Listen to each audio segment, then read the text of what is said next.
seeing people from East Coast coming back into WA and appreciating what we've got, it's going to make me feel great. And I think that's been the light at the end of the tunnel. Again, we live in a great country. I don't look at it as we're our own country ourselves. I just know that we're pretty self-sufficient, but we still need the rest of the country to be able to evolve. That's what it's all about. It's about Australia, not about WA. This is the Deep in the Weeds podcast. I'm Anthony Huckstep. Western Australia has had its borders closed to the eastern states for months. With cases down and society relatively back to normal, what is life like in WA? And what will the landscape look like moving forward as people begin to travel again? Peter Manifis is the food director of Kailis Fish Market Café. Peter, how are you? Good, Anthony. Long time no speak, I know, mate. It's been quite a long time since I last saw you, and I think the last time I saw you, you served the biggest prawns I'd ever seen in my life. They do call me the big prawn, so. Well, mate, you and your family, with generations, have been very influential with seafood over in WA. What's things like over there at the moment? Mate, it's humming. I have to say WA is vibrant. Restaurants that are the good ones are pushing through, doing good numbers. The ones that have lost their way, obviously over COVID, are the ones that, I suppose haven't really been, I suppose, hitting their mark, previously. So it's almost like it's cleared out the backwash, so to speak, and the restaurants that are humming are the ones that have been doing the right thing, and serving good food, and I suppose their marketing and everything's been sort of falling in place. It's been a great thing. Western Australia has always sort of jokingly wanted to be its own country or state, but at the moment it's kind of like that. What's it feel like being shut off from the rest of Australia? Yeah, look, a little disappointing, for the travel. Us West Aussies do love to travel abroad, and East Coast we need to. It's part of part of our whole self-being and who we are. But I must admit, we do have a wonderful state to be able to explore, and it is big enough, and we do look after ourselves, in the sense of our food bowls start up in, Kununurra and the Ord River, which I just got back from on the weekend, would you believe it? And then flow through to, Carnarvon, and then down to, the Midwest, which is Geraldton, into Perth. So our seasonal produce starts really early, and then finishes really late, because then we get to Albany and everything still flows. So things like, I just heard of just randomly, the table grape industry, we've been getting done in the sense of, table grapes from the US, and our price of table grapes have been down for the new season stuff that comes in, obviously because of all the US stuff. What's happening now is that there's a guy up in Broome, and within the next 2 years, we're going to have table grapes almost all year round. So that's going to take out that US stuff, which is going to be amazing for our farmers, and it's going to keep our not just our state but our country fed, and with West Australian produce, which is an amazing feat. And that's happening all the way around with a lot of produce, because of the fact that, obviously it starts warmer, a bit cooler up in Kununurra, and then flows its way down to Albany. So yeah, it's really, really, really cool. But, in saying that, to answer your question, we do miss yous. There's no doubt about that. I know I do. It's been a really interesting, I suppose, exercise for us to sort of understand and see and appreciate what we actually have over here. I think that's been the biggest one. Is just that appreciation of. I just try not to be next to any boxes, any loud things. Just being able to appreciate. Like Kununurra this weekend, I was up there doing a function for 118 people on the Ord River. Most amazing space. Like to be honest, better than Broome. Everyone goes to Broome and talks about Broome, how amazing it is. Kununurra, can I swear? Shit's all over it. And the produce is absolutely amazing, and the people and the picturesque environment that you fly into is all hills, and we went barra fishing on a helicopter. Saw Aboriginal paintings of Yeah, like amazing, like the most amazing time, and I suppose I done most of our state, but I hadn't got to Kununurra until last weekend just gone, and you just go, wow, like how diverse is this state? How amazing have we actually got it? And the appreciation sets in even more. On why Australia, number one, is one of the most amazing countries of the world, but number two, why I live in WA. I think it's we're pretty lucky. Well, most of Australia can't cook for a group that large at the moment. What was it like cooking for that many people? Yeah, look, I had myself and I took my partner up with me, and he's a hairdresser, so that was a bit strange. But I had a sous chef up there with me one of the local boys that come and give me a bit of a hand. It was good, to be honest, it's been a while since I've done that sort of numbers as well, so I was probably a bit rusty. All my seafood was amazing. The beef, yeah, I was a bit disappointed. It could have been a bit more moist, but you get that you're cooking in someone's kitchen, for that many people. It's not easy to be able to pull it off, I suppose, at the best of times, let alone when you haven't been doing it for a while. But in saying that, Anthony, this weekend we've got 6 chefs doing a course each for the Fremantle long table dinner or supper, and that booked out at 6:50. So we've got 6:50 down the main strip. Wow. So we're back to normal with our lifestyle and the way that the border's been cut out, and how the Premier was a bit of a hard nut, which I was a little apprehensive about at the start. But I suppose only for the tourism more than anything, because not only even at Kailis, we lost the international tourism, we also lost obviously the national tourism as well. So you are a little bit apprehensive about it, but I suppose that's given again WA West Aussies more money to be able to now come out and sorry, there's a helicopter going past. Come out and spend their money locally. And I suppose still there's not enough in the state to support us. So now I think that's why it's a good thing that the borders have been opened, restrictions have been opened a little bit. But we are doing long table lunches or long table dinners for $6.50 this weekend. So it shows you that perseverance has paid off for our Premier. Well, that's inspiring to hear for so many in Australia that can be obtained in the not too distant future. Yeah, and I think with the social distancing, I think that'll obviously be implemented again a little bit for us. Now that the borders are open, obviously a bit of common sense. What happens if there is an outbreak over here? I don't know, because we're not prepared for it. It might be a little bit like what happened in Adelaide, where you're a bit laxed. There could be that goes on. But in saying that, we've got to look at the new normal with living with this virus anyway until the time comes that and I say that with all respect to anybody that's lost anybody within the vicinity of this particular virus and pandemic.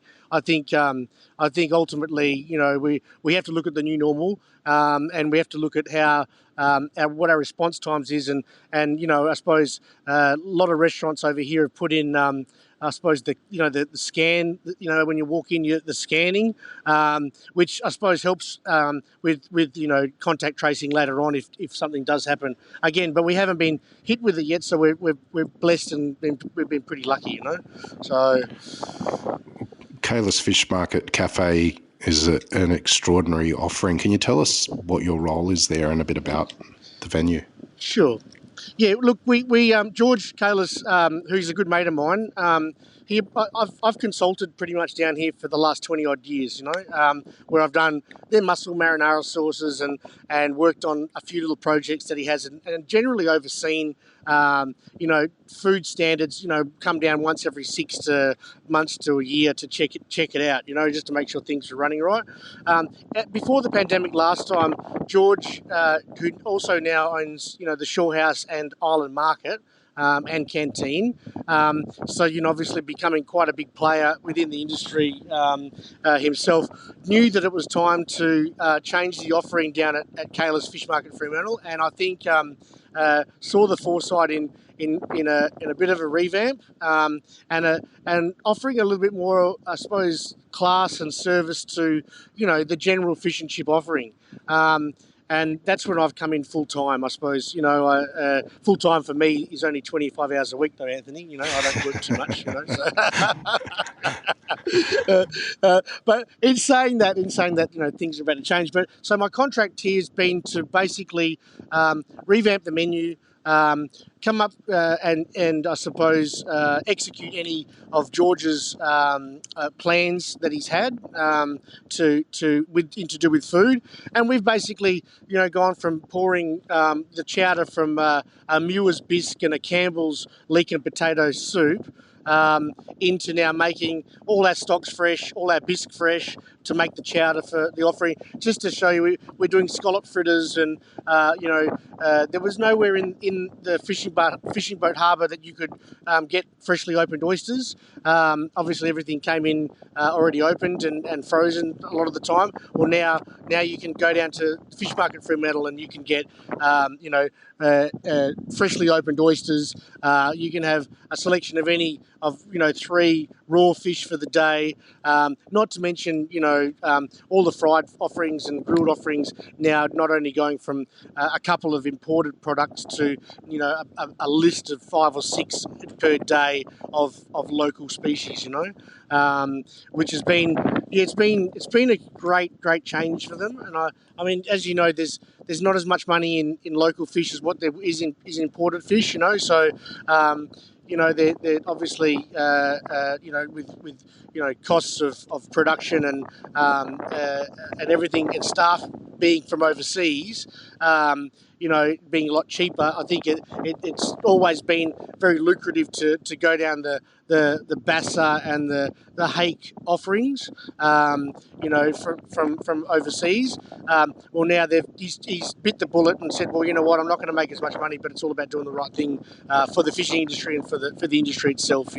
So and it's paid off. I think in tenfold. Now they take bookings. They've been here for 70 odd years. They don't take bookings. So now there's an offering online for online bookings, which gives you different platters, which again, they've always done a fried platter or a grilled platter. It's never been a crossover.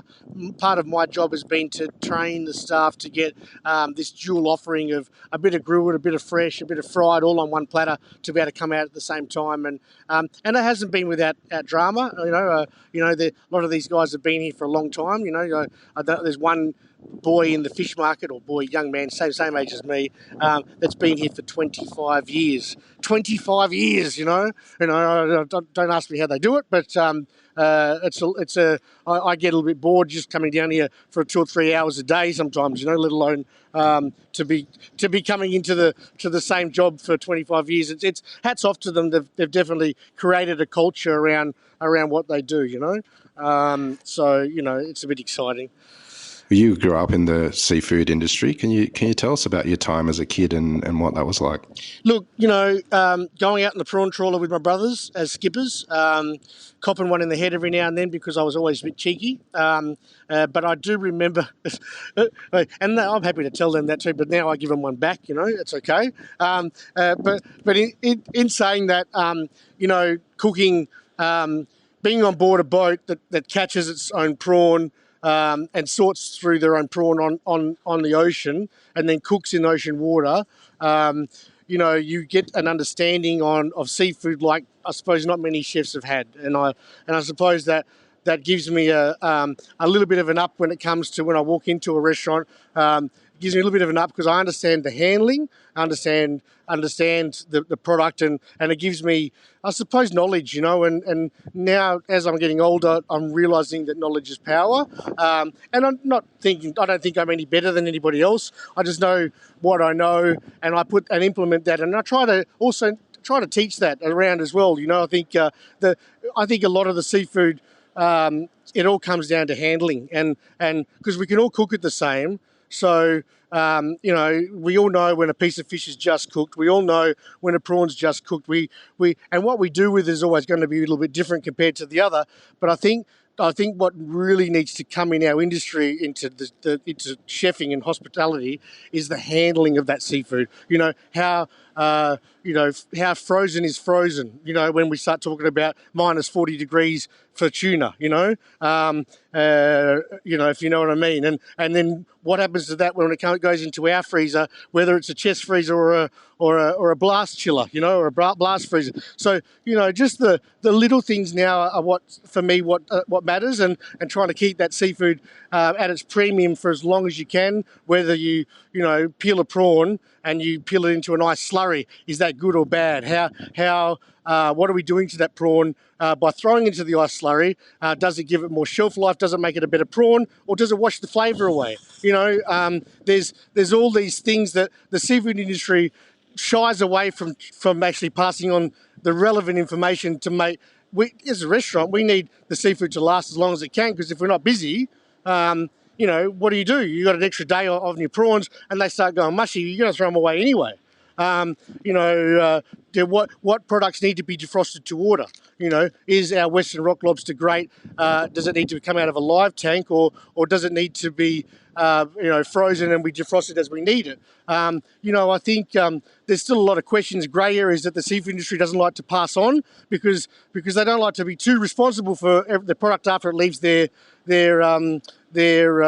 hands, and without having a go at them, they've got a tough enough job to make money as it is. So it's about now our industry standing up and going, all right, what's best practice for this stuff? How are we going to, put some product out there that's going to be amazing? And what's the information we're going to give our chefs at a training level? Like right down to the TAFE situation, all the colleges. Are we teaching the right methodology with the way we're handling our seafood? And I suppose, that comes down to government funding and all sorts of carry on like that. I just try to do the best I can with the people I've got around me and my friends, That's all you can really pass on.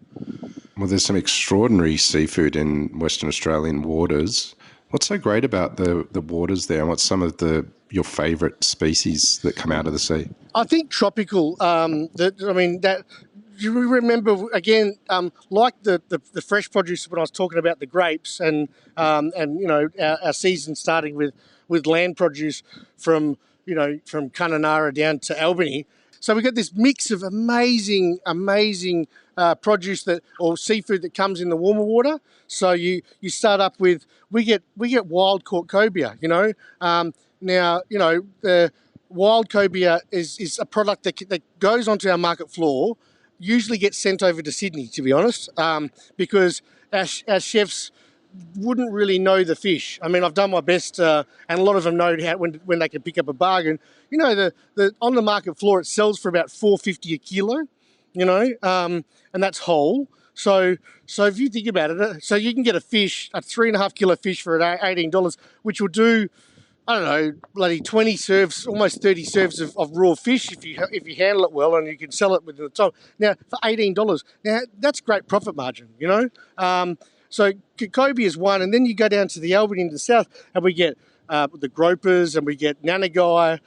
We get all the fish that you guys get over in Sydney. A little bit of what's the other ones? We have our Albany oysters, so we've got rock oysters down there as well. Blue swimmer crab runs from Shark Bay. The industry goes, and it goes down to Albany. You can get blue swimmers from the Albany region. So all great products.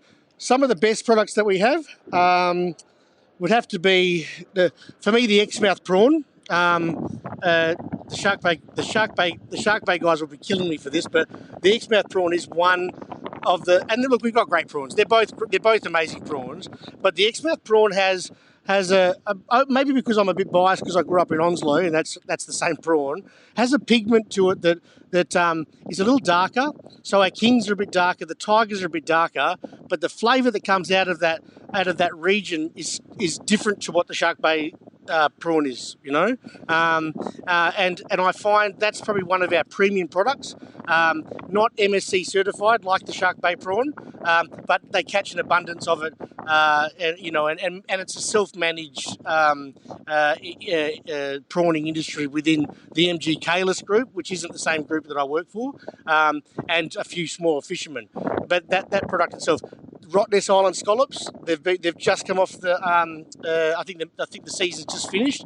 I don't know if you saw any of them over your way, but a magnificent scallop. No roe on them. They are a saucer scallop, so they're plate size. Look, we cleaned some scallops up this year that were some of the best scallops I've seen in my life. Like just a beautiful. You can eat them raw. You can fry them. You can grill them. You can do whatever you like with them. Just one of the most amazing products. What else? Flathead. Would you believe it? We have 3 varieties of flathead just here in WA itself. The rock flathead being my favourite. Had a piece deep fried yesterday with a bit of my mate's green jalapeno bloody hot sauce from Bread and Common from Scott. I cooked 2 pieces up. I dropped one off to him. He gave me a bottle of hot sauce. That was the trade-off. He messaged me back and goes, "Wow, that fish was fucking amazing." Excuse my language, all right? So, but he goes, and they're the words that come out of his mouth. That fish was amazing, with the F word in there. But you don't realise how good even just some of the normal things that we have are, and unless you get to try them all the time. I think that's some of the things. Look, and farm products. The scampi out of Shark Bay, the deep sea scampi. Again, amazing product. Only needs to be defrosted just before you use it, preferably in a hot pizza oven. Just quickly, zapped with a bit of garlic butter. Like, you can't go wrong. It's one of the most amazing products. The Combe Bay Barra. Yes, we all know it can be a little bit mushy, but its flavour is amazing. It's these guys don't. No one pays me to talk about this stuff too, but we do know. We do know that it's a clean product. It is farmed in the ocean.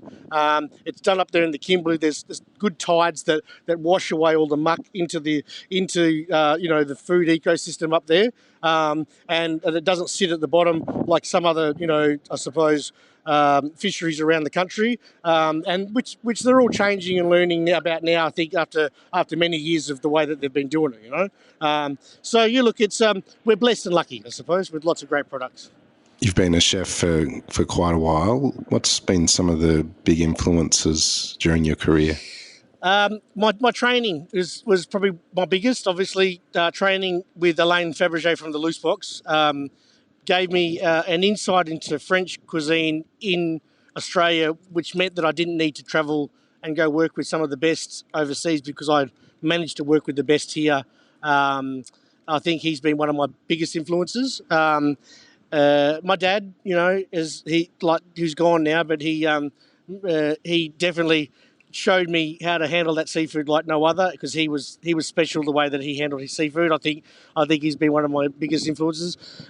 They all think that I sleep with him, but I don't. But Don Hansey is an amazing guy, and just a real, I suppose, promoter of WA in a way that nobody.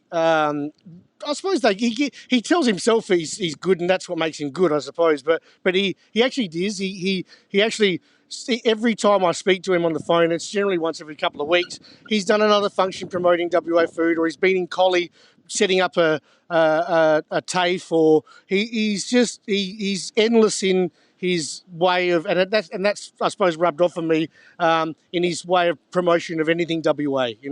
I think being a big influence on me, and I'd have to say, they're the main ones. There's lots of other little ones around that have been things, but I think definitely they're my main sort of 3 influences throughout my life and then I got to throw these in. The younger guys now, people like, and not again, they're not that younger, but remember, Anthony, I've been cooking for 30 odd years, so I'm coming up 30. I'm only 40. I'm only 43, I think, this year. I started when I was 13, 14 at the Loose Box. Just finished school. My birthday's at the end of the year. So I've seen 3 generations of chefs now coming through. And so I've worked with the people like, Elaine, and then you've seen my generation come through. But then now you start seeing the younger ones come through, and they definitely pushed me. People like Scott Brannigan, Kenny Hardy, Bib and Tucker, Scott Bridger. There's that many Scotts over here. You got to know which Scott you call them when you ring them. But they're all been great influences on me in a sense of just, I suppose, keeping me honest and keeping me real and also teaching me, like a lot of them are doing the fermenting thing at the moment, which I think, oh God, I'll just go buy a jar of bloody pickles, or I'll go, it's just easier. And it is easier, but they keep me on the pulse, I suppose, with understanding how the process works and what goes on. There was one thing that did stick out to me. Yeah, sorry, mate. Sorry, George is leaving. So, I can move. You're right. Sorry. There was one thing that definitely. Sorry about that. That definitely changed. I suppose my perspective on and my belief in myself was about 4 years ago. I did the initial function for the Gourmet Escape. And it was for WAFIC, so the West Australian Fishing Industry Council, and I had them all there. I had all the MasterChef guys. See you, mate. All the MasterChef guys. I had Rick Stein there. We had Marco Pierre White, and I suppose at the end of the meal, the stand-up function that we did, he came and put his arm around me, Marco, and just said, "Amazing food, chef." That was enough to make me wet myself already, just like that. And he wasn't drunk. He wasn't high. He was Marco, and it made me feel pretty special. I must admit, it definitely made me believe even more in what I do and my understanding for the seafood. When you've got someone like that with amazing knowledge and power, that we weren't allowed to take any photos. Obviously, the Gourmet Escape crew made sure of that. But it's indented in my brain as one of my highlights of my career. So it was good. Over your career, you've always been one to consider the mental health of staff and the well-being of everyone, and part of your role with Kailis Fish Market is about the well-being. What's it been like this year with sort of challenging times? Look, I think we started up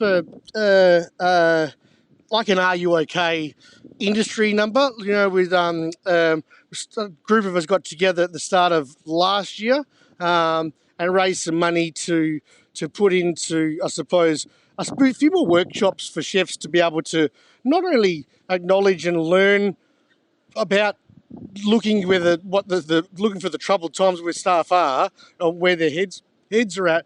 Because it never bothered me back in my younger day. You just thought to yourself, well, toughen up, princess. We're in hospitality. But I suppose nowadays, with the generations coming through, you need to be able to tell the signs of someone that's losing it, because we know we all turn to explicit alcohol use, smoking, drugs. I've been to rehab. Don't get me wrong. It's been was part of my learning curve. But it's I suppose now looking within the industry. Just making sure that you do see those signs. And I think this year's been a little tougher, I suppose, on the younger ones, but the government's done a great job in and look, again, I'm not pro or to any particular government. I just think this government's done a great job, and I'm talking national, on keeping money in our pockets, keeping the economy ticking over just slightly, and I think that's been a lot better for the well-being of people, because they haven't had the stress. Imagine living in bloody France and even America, where there's no government support for money. For those of us that have been fortunate to receive funding, I've never taken anything from the government in my life. All right, okay, I've paid my tax. There was weeks that I was paying $750 a week in tax.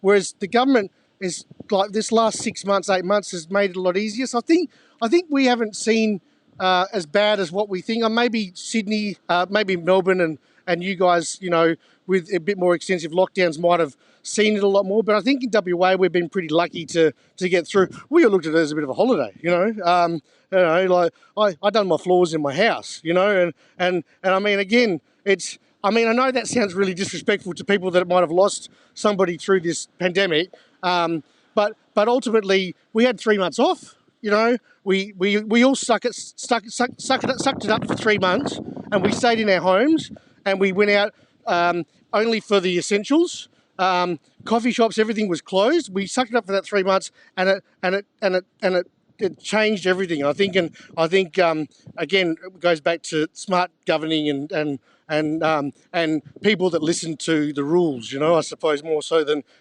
others. You know, I think because WA, we like to follow the rules. You know. And I know over there in WA, you do like to consider yourself your own country, but it was nice to hear you say that you miss us over here. Well, how's it going to feel when you start getting tourists back in town, filling up the restaurants and visiting WA? Oh, look, it's going to be amazing. It'll just cap it off. It'll hopefully cap it off to an extraordinarily tough year for the country and for the world. And I think, seeing people from East Coast coming back into WA and appreciating what we've got, it's going to make me feel great. And I think that's been, I suppose, that's been the light at the end of the tunnel. Is that to know that now we've just opened our borders for Christmas. People are going to be able to see their loved ones. Because I've got a dear friend of mine from Sydney who's turning 50 into this start of next month and hasn't been able to come home, and now can come home for Christmas and see his family. I think and to be able to spend money in our state, even better. Even though he's a WA that lives over in Sydney now. So I think that's a bit of a bonus. So no, look, we live in a great country. Like I don't look at it as we're our own country ourselves. I just know that we're pretty self-sufficient, but we still need the rest of the country to be able to evolve. That's what it's all about. It's about Australia, not about WA, definitely. Well, Pete, as a kid that grew up on a prawn trawler and became one of our best seafood cooks, I can't let you go without you telling us how the best way to cook a prawn is. Look, to me, less is more. If you're going to have it boiled, well, actually, Anthony, let's go back to this, right? If you're going to boil your prawns, you want your prawns boiled for Christmas, buy them already cooked from your fishmonger. You know what I mean? Because they've generally cooked them on board or done the right thing by them. You hope to think anyway. If your fishmonger is good, they're not trying to cook frozen prawns. So they're not defrosting a raw prawn and then not throwing them into boiling water and cooking them for you. Buy prawns that are already cooked on board, like the MG Kailis brand, the Exmouth Fresh brand, that they're cooked on board, and you defrost them and just eat them like that in a salad. I tell you can't go past that. But if you're going to buy raw prawns, I'm going to go back to handling. Defrost your raw prawns. So your cooked prawns, leave them on the bench, let them defrost naturally, all right? Or in the fridge, let them defrost naturally. Don't run them under any cold water.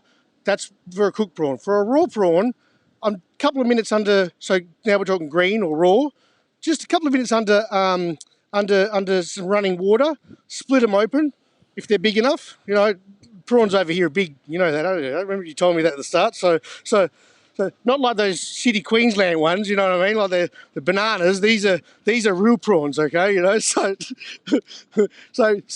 split them open, bit of garlic butter or just olive oil, and under a hot grill, and then just peel that meat out of the shell.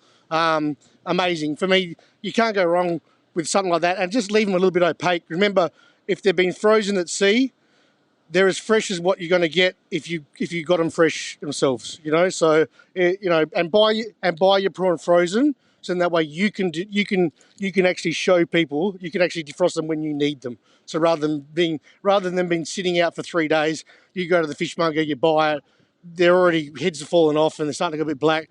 Just buy your prawns frozen already. Number one, if we all bought our prawns frozen, we're going to have less wastage, which is what we're wanting. Makes everything more economically friendly and environmentally friendly. So buy your prawns already frozen and do what you need to do with them and buy them how you need them. Does that make sense?